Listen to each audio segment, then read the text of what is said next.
Alors, salut tout le monde, c'est Accor et aujourd'hui on va se retrouver pour un tutoriel sur les imprimantes 3D. On va se retrouver pour le tout premier lancement d'une imprimante 3D. Donc, je vais vous apprendre à faire le tout premier lancement d'une imprimante 3D. Donc dans mon cas ça va être une robot 3D. Donc l'image je la mettrai en haut de l'écran là, vous la verrez. C'est l'imprimante 3D que j'ai. Et donc on va imaginer que vous commandez cette imprimante 3D là. Et je vais vous expliquer comment partir de zéro. Comment tout d'abord je vais vous montrer comment télécharger et installer le logiciel qui va permettre de commander son imprimante 3D. Donc logiciel exprès pour cette imprimante là, qui est disponible sur le site de Robot 3D. De toute façon je vais vous montrer tout ça. Je tiens aussi à préciser que je suis désolé de la qualité du micro, parce que c'est celui intégré à l'ordi portable et bon je sais que la qualité elle est pas très bonne, mais bon dès que j'aurai les moyens, j'achèterai un meilleur micro. Voilà. Donc ensuite, une fois qu'on aura installé, je vais vous montrer, on aura installé le logiciel, on changera de caméra, on passera sur l'iPad pour vous montrer directement la machine, la robot 3D. Donc je vous montrerai comment effectuer des déplacements manuels. Je ferai pas d'impression dans cette vidéo, mais je vais vous montrer comment les trucs les fonctions principales. Je vais aussi vous expliquer les fonctions dans le logiciel, les fonctions, les réglages pour l'imprimante 3D, etc. Donc on va tout de suite commencer. Alors le logiciel, sachez qu'il s'appelle Matter Control, c'est celui qui est fourni, enfin c'est celui qui est recommandé, on va dire, par Robot 3D pour cette imprimante là. Sinon vous avez aussi Repetier Host, Repetier ou Repetier, je sais pas comment on dit, ou bien Cura. Mais dans notre cas, on va juste prendre Matter Control qui est très bien pour un débutant. Parce que voilà, Repetier Host, il peut être super, mais il y a beaucoup de réglages, c'est super chiant à régler. Cura, pas trop compliqué, mais voilà quoi. Mais nous, dans notre cas, on va s'occuper de Matter Control. Donc tout d'abord, on va imaginer que vous venez de recevoir votre imprimante 3D et que vous voulez préparer votre ordinateur pour faire les impressions 3D. Alors avec votre ordinateur, vous allez vous rendre sur cette adresse-là que je mettrai dans la description, robot3dprinter.com /page /robot 3D software. Et donc là on voit software powered by Matter Control. Donc c'est le logiciel, enfin Matter Control c'est un logiciel à part, mais celle-là c'est la version modifiée par Robot 3D. Voilà. Donc si vous êtes sous Windows comme moi, vous cliquerez ici, ça sera une version 32 bits. Et si vous êtes sous Mac, vous prenez la version en dessous. Donc moi je vais pas le faire puisque j'ai déjà ce logiciel installé. Donc vous le prenez, vous l'installez, tout ça c'est pas compliqué à faire. Ensuite je vais vous, enfin je vais vous montrer comment faire s'il y a un problème. Et si votre imprimante ne marche pas dès le départ, comme moi ça m'avait arrivé, enfin ça m'est arrivé, parce que c'est un truc que personne n'explique nulle part et pourtant bah, l'imprimante ne marche pas si vous faites pas ça. Donc là on va imaginer que vous venez d'installer Matter Control. Donc vous le lancez, double clic, c'est pas compliqué. Je vous conseille aussi de le lancer en admin, mais ça c'est pas le problème. Donc on aperçoit ça. Si vous apercevez pas ça, c'est que vous avez peut-être l'ancienne version. Donc vous allez sur About. Et si vous avez l'ancienne version, il y aura un petit point d'exclamation rouge, je crois ici. Et vous faites check for, enfin vous faites update. Et check for update, le bouton ici, c'est pour rechercher une mise à jour. Donc on peut voir que c'est Matter Control pour Robot 3D, hein, vous voyez Robot 3D ici. Version 1.1.0, la version précédente c'était 1.0.5, donc c'était l'ancienne version. Voilà, donc on peut remarquer les trucs. Bon moi j'avais des trucs là, voilà, on s'en fout. Mon imprimante 3D elle est éteinte, voilà. Donc on va pas, ça on s'en occupera après, hein. Vous inquiétez pas. Tout ce qui est là je vous expliquerai après. Donc on va créer un profil d'abord, alors je sais plus comment on fait, ça fait longtemps. On va cliquer sur add, attendez, je vais vous expliquer. D'abord faut que ça soit déconnecté, voilà. Donc ça, on va dire que vous lancez pour la première fois le logiciel sans avoir branché vos imprimantes 3D. Ce qu'on va faire, c'est là, on va cliquer ici, on va faire Add. Là, on met le nom de l'imprimante qu'on veut, enfin le nom qu'aura le profil. Ici, on choisit l'imprimante, donc nous c'est une robot 3D bien sûr. Modèle, si vous avez une R1, c'est la toute nouvelle qui est sortie, et ben vous cliquez sur R1. Mais je pense que les nouvelles R1, elles ont toutes le hitbed, donc enfin ça c'est en fonction que si vous utilisez le PLA ou l'ABS. Si vous utilisez le PLA, je pense que vous n'aurez pas besoin du hitbed, donc vous cliquerez là. Et vous pouvez créer deux profils comme moi. Donc, enfin je vous montrerai tout ça après. Donc en robot 3D, ça oui. Donc si vous avez la R1, la nouvelle qui est sortie, c'est celle où le plateau chauffant est magnétique. Donc vous pourrez le décrocher facilement. Celle aussi où il y a un lecteur de carte SD intégré. Donc tout ça c'est la nouvelle. Et celle où il y a des lumières bleues en dessous. Donc si vous n'avez pas ça, c'est que vous avez la première version comme moi. Donc si vous utilisez du PLA, vous faites robot 3D tout simple. Et si vous utilisez de l'ABS, vous faites robot 3D hitbed. Other, je pense que c'est pour une autre imprimante 3D. Donc bon, bah je vous laisse choisir. Ensuite vous faites save, continue.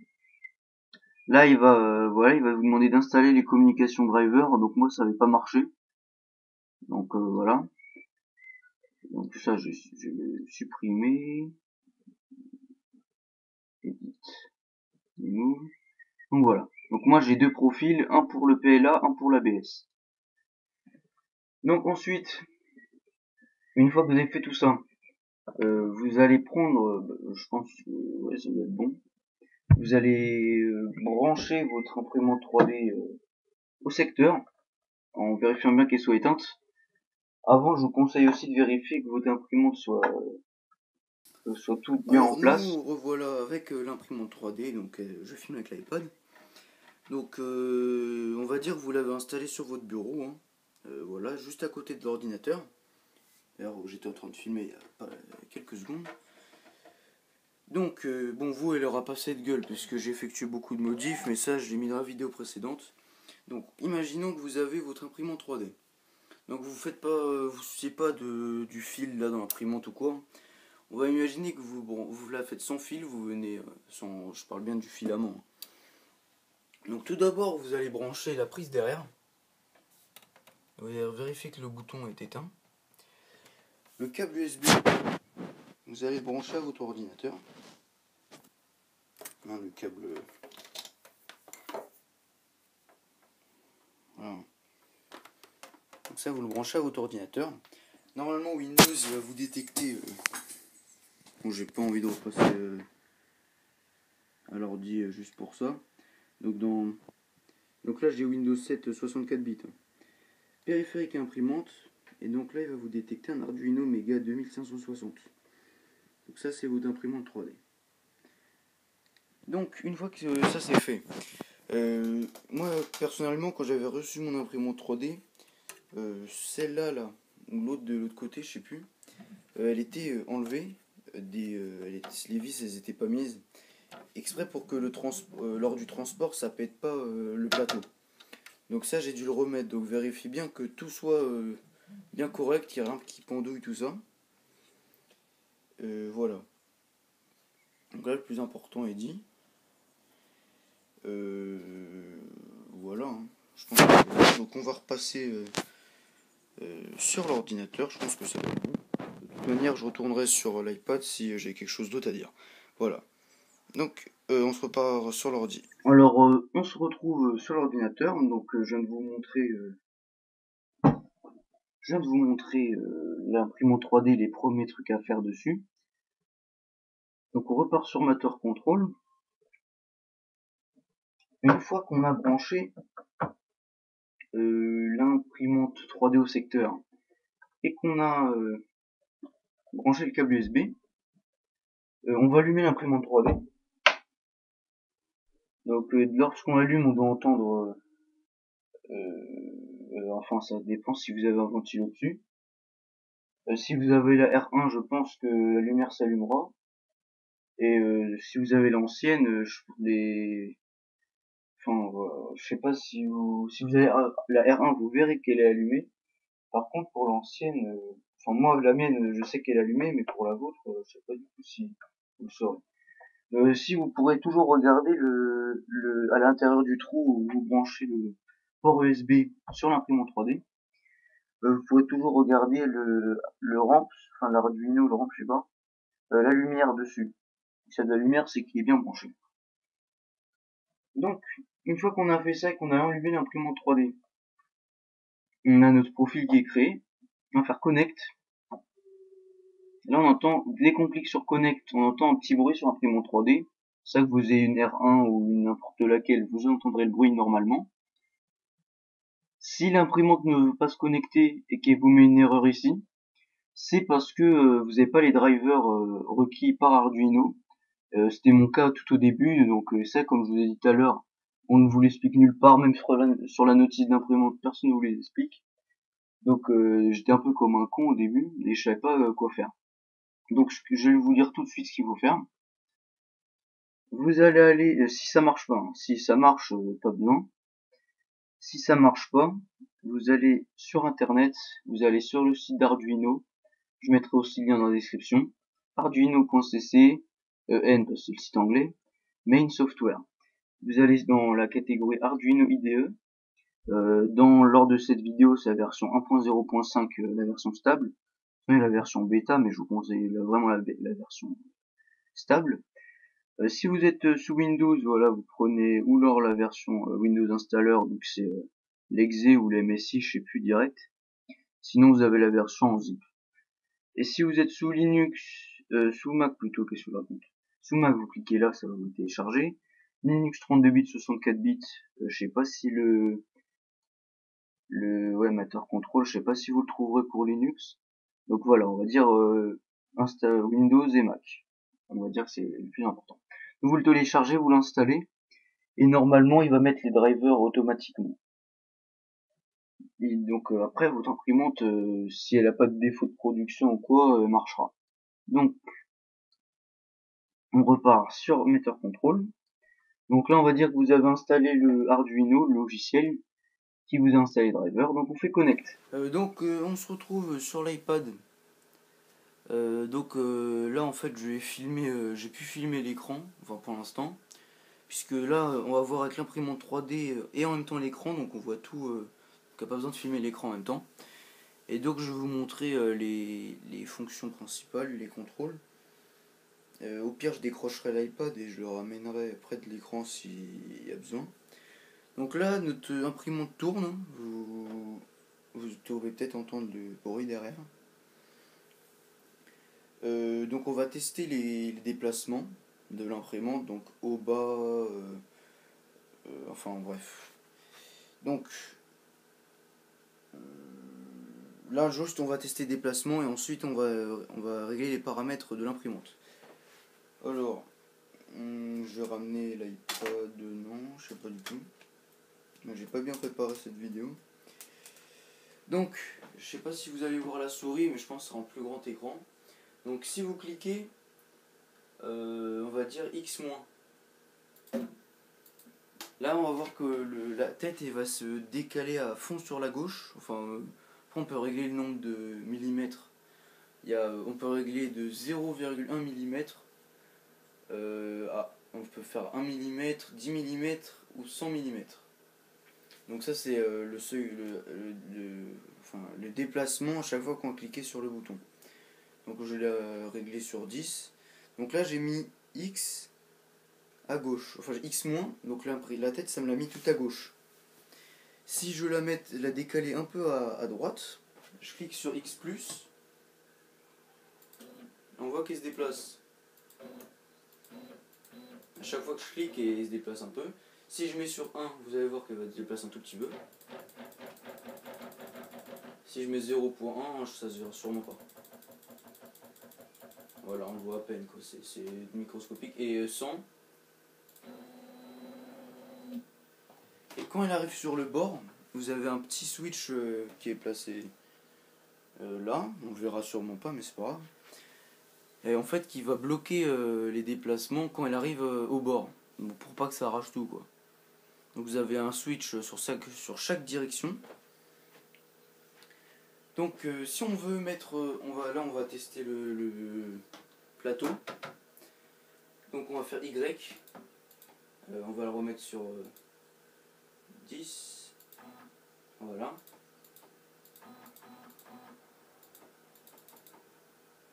J'ai un petit problème avec le Y-. Donc imaginons qu'on veut, là,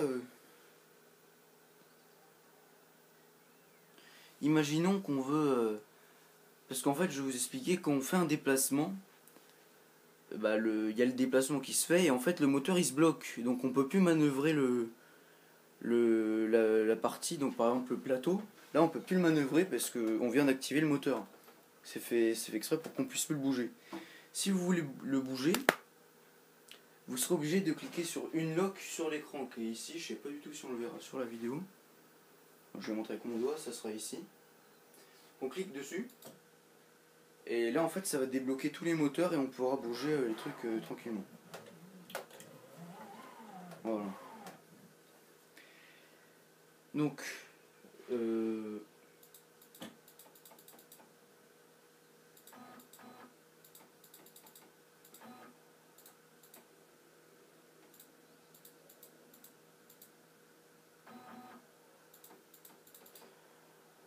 ensuite, bon, j'ai un problème avec mon axe Y, mais c'est rien de grave.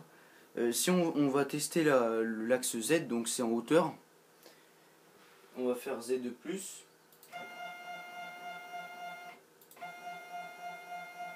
Donc là, on voit la tête qui monte quand j'appuie sur le truc. Si je fais moins, normalement, elle va descendre. Voilà. Et maintenant, ce qu'on va faire, c'est qu'on va régler, on va mettre, on va appeler, comment ça s'appelle, enfin je vais vous faire une petite traduction, c'est en gros c'est remettre les axes au départ, quoi. On va dire que c'est comme ça. Donc pour ça, vous avez une petite maison ici là. Si on clique sur All, ça va remettre tous les axes à leur position de départ. Si on clique sur X, ça va remettre que l'axe X aux positions de départ, Y aux positions de départ et Z aux positions de départ. On va faire All. On voit que la prémonte se fait toute seule. Voilà, donc là, elle s'est remis en position de départ. Donc voilà. Ensuite, on peut tester le... là, on va dire qu'on a pris un peu tous les petits déplacements. Maintenant, ce qu'on va faire, c'est qu'on peut tester aussi de faire chauffer l'extrudeur. Donc l'extrudeur, attendez, juste vous refaire monter l'imprimante.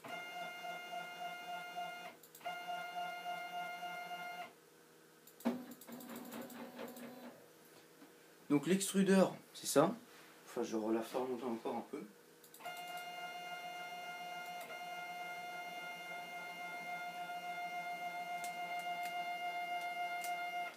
Donc l'extrudeur, c'est le truc qui est en bas.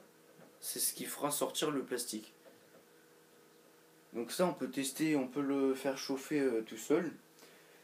Donc les températures qui sont ici, mais là, en haut, la température qui est en haut, c'est la température actuelle de l'extrudeur. Et la température en bas, c'est la température actuelle du plateau. Donc désolé si je mets beaucoup de temps et tout, mais j'essaie de vous expliquer pour que vous compreniez le mieux. Et en sachant que même si vous n'avez pas une robot 3D ou vous avez une autre marque, ça se basera tout le temps sur ça, quoi. Ça sera la même chose à peu près. Après peut-être le logiciel sera pas exactement pareil, mais voilà, c'est à peu près ça. Donc vous pouvez aussi tester la température du plateau chauffant. Vous pourrez tester le petit ventilateur qui est derrière l'extrudeur, donc on peut le tester tout de suite. C'est une valeur en pourcentage, donc on va dire qu'on met 100. Là on entend le ventilo qui se lance. Donc si on remet 0, et ben voilà, ça s'éteint. Ensuite, en dessous, il y a des détails que je vous expliquerai ça plus tard.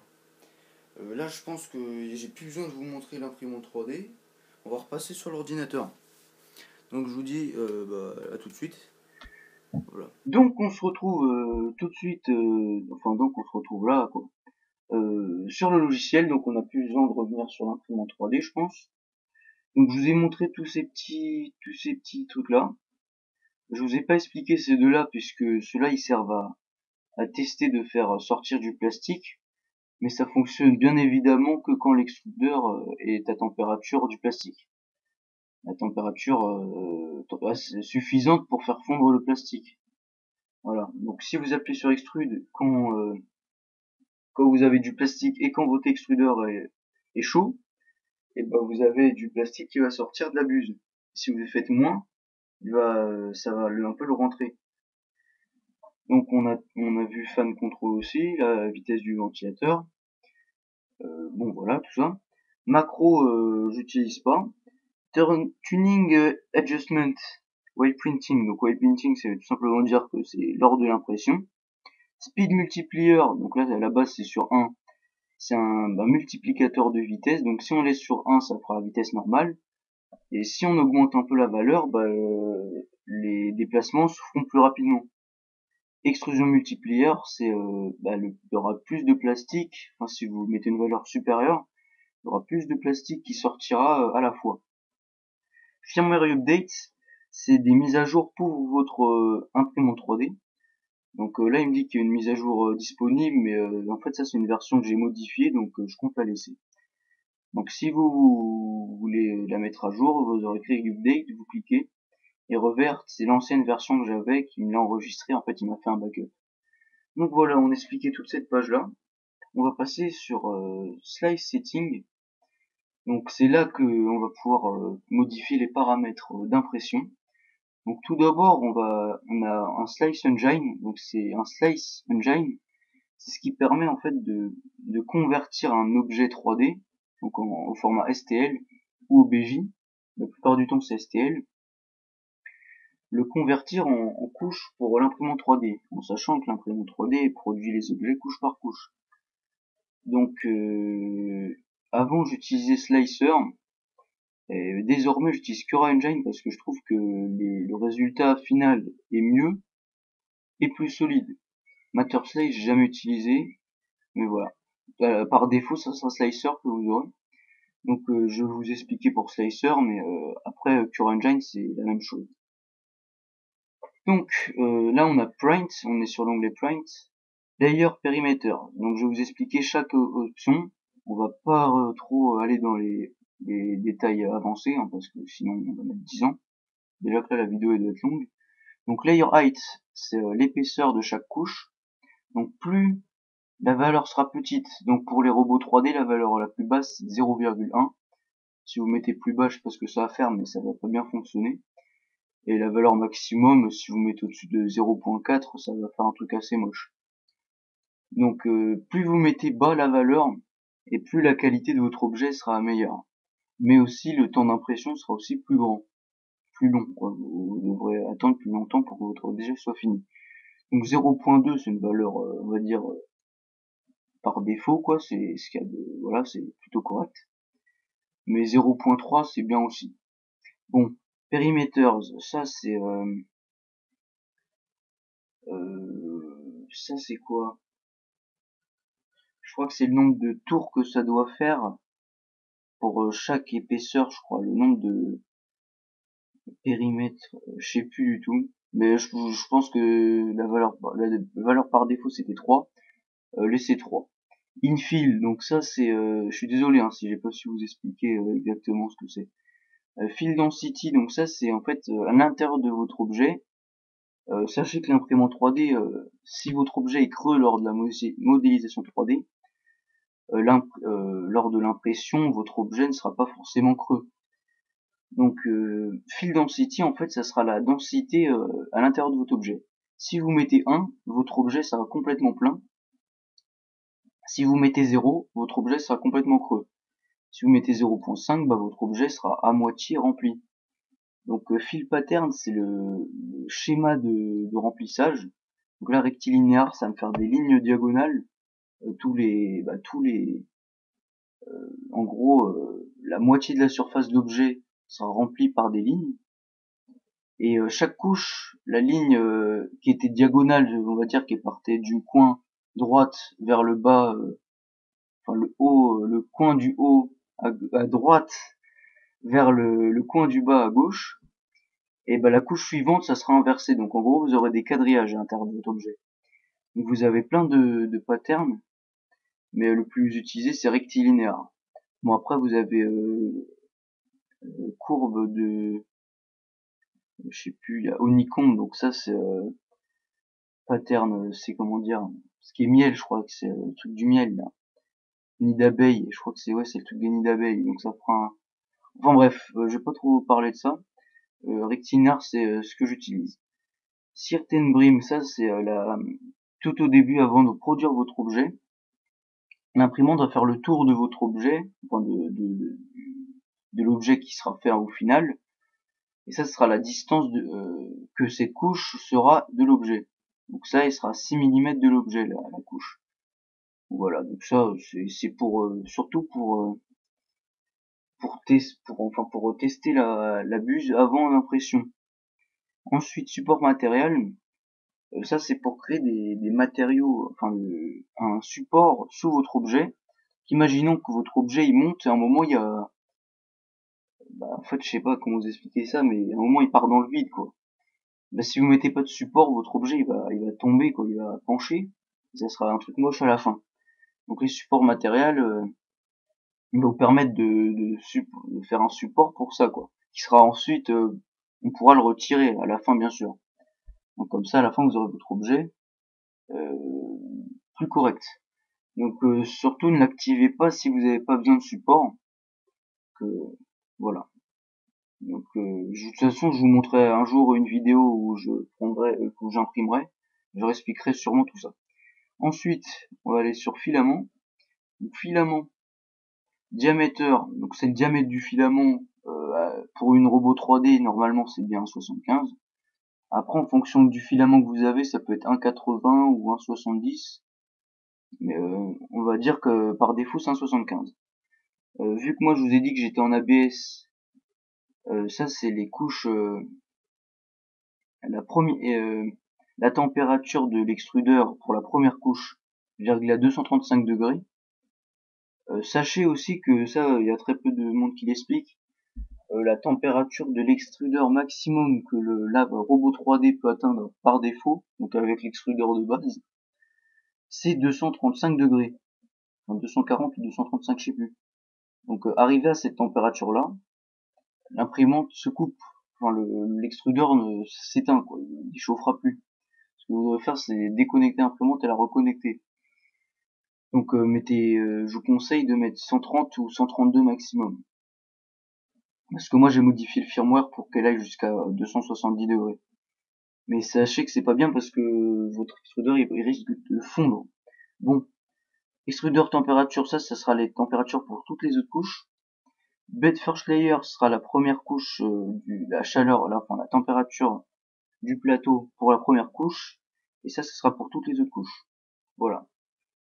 Cooling, ça c'est pour activer l'auto refroidissement, on va dire qu'on va appeler ça comme ça. Donc c'est le petit ventilateur que je vous ai montré tout à l'heure derrière derrière l'extrudeur. Et donc ça c'est pour ventiler l'extrudeur, voilà, automatiquement. Ensuite printer, donc ça c'est bed size, c'est la taille du plateau. Donc ça laissé par défaut parce que Matter Control ils l'ont réglé bien. Ici vous aurez 200, mais moi j'ai mis 170 parce que j'ai rajouté des stabiliseurs pour l'axe Z. Donc en fait ça diminue un peu la hauteur, mais c'est pas grave. Ça c'est le centre pour l'impression. Donc ça laissé par défaut. Ça c'est si vous avez plusieurs extrudeurs, ils apparaîtront ici, vous pourrez sûrement en ajouter je pense. Ou je sais pas. Bon enfin bref. Et ici vous avez la taille du nozzle diamètre. Nozzle c'est le tout petit truc qui est au bout de votre extrudeur. C'est lui qui fait sortir votre filament. Et par défaut sur les robots 3D c'est un 0,4 mm. Mais bien sûr si vous modifiez votre robot 3D ou quoi, vous devrez en fonction du nozzle que vous mettrez, vous aurez peut-être une autre valeur. Voilà, donc On a vu tout ça, donc moi je vais repasser sur Cura parce que c'est ce que j'utilise, mais vous voyez les trucs c'est à peu près les mêmes. Là vous voyez juste que les détails sont un peu, enfin il y a moins de détails que sur sur Slicer, il y avait pour la première couche et pour toutes les autres. Enfin bref. Quality, ça je préfère laisser par défaut vu qu'on a tout réglé. Mais je pense qu'il y aura des petits presets un peu prédéfinis pour votre truc. Mais bon, voilà. Donc ensuite configuration. Là il y aura un truc important à faire ici. Show terminal, c'est pour vous montrer le terminal, les commandes qui sont envoyées sur votre imprimante. C'est pas très utile. EEPROM setting, on va pas utiliser ça. Update feed, ça c'est pour les mises à jour du logiciel. Et nous, ce qui va être utile, c'est pour la calibration de l'imprimante. Je ferai une prochaine vidéo parce que sinon celle-là va durer des heures. Comment calibrer manuellement votre imprimante. En sachant que si vous avez la R1, je pense que c'est une calibration automatique. Donc voilà, et là vous avez la langue. Donc moi j'ai laissé le défaut parce qu'en français c'est nul, les traductions elles sont pas super.